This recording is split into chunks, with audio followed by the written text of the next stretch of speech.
Jambo, Jambo, Jambo. Welcome to Kenya. In the month of November 2019, the CTMI team traveled to the beautiful city of Nairobi in Kenya.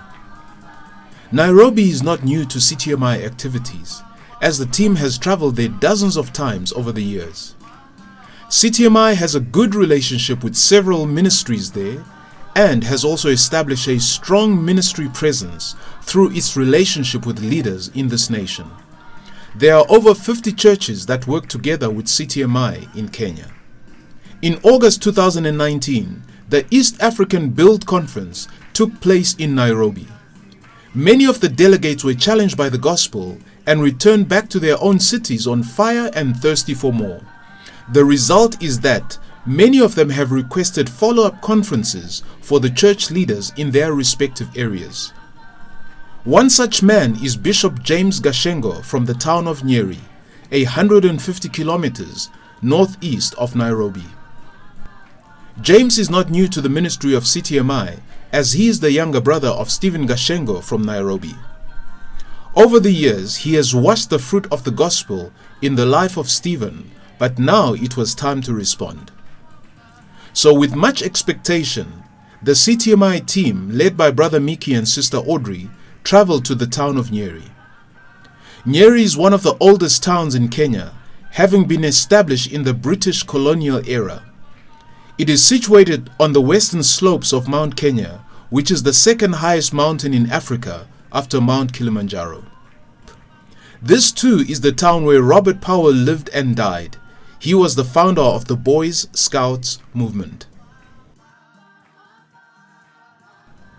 The drive to Nyeri was approximately 3 hours, at times meandering through heavy traffic.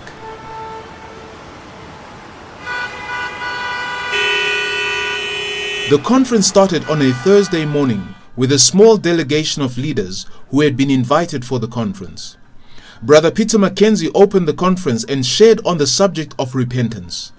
As with John the Baptist, this was a message to prepare the way for what was to come. Prepare ye the way. Jesus said it's a message of repentance, message of letting go, and an opening the door for God to work in our hearts. The following day, Brother Mickey went straight to the point as he shared on how the leader is called to be an example. Now I've spoken to you about the life of Peter, Paul, Jesus. It was two things that you see about these men. Two things. Their lives, their doctrine. Amen. It's time to stop and evaluate our foundation, on which my life rests. Brother Mickey concluded by challenging all who were listening to evaluate their foundation. Many other leaders came forward, and brothers Stephen and Peter joined Brother Mickey to pray and minister to them. Brother Mickey then called Bishop Charles Washira to come forward. This man is the chairman of the Nyeri Pastors Fellowship. The Lord gave him a powerful prophetic word of direction and encouragement. Brother Stephen encouraged everyone to take seriously the word of the Lord, to be willing to put our lives down on the altar, take our cross, and serve Jesus. The Sunday morning church meeting was packed, as it was open to everyone.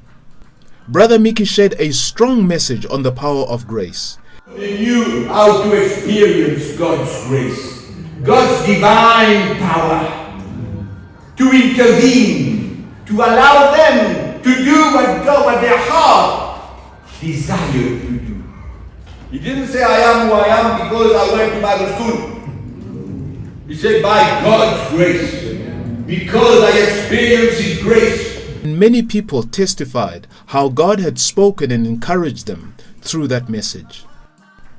Although the time in Nyeri was short and the numbers attending not as expected, the Lord really impacted the lives of many of the leaders, and they are determined to have Brother Mickey and the team return in 2020. A seed has been planted in Nyeri, and in God's time, the harvest will be plentiful. Kwaheri till next time.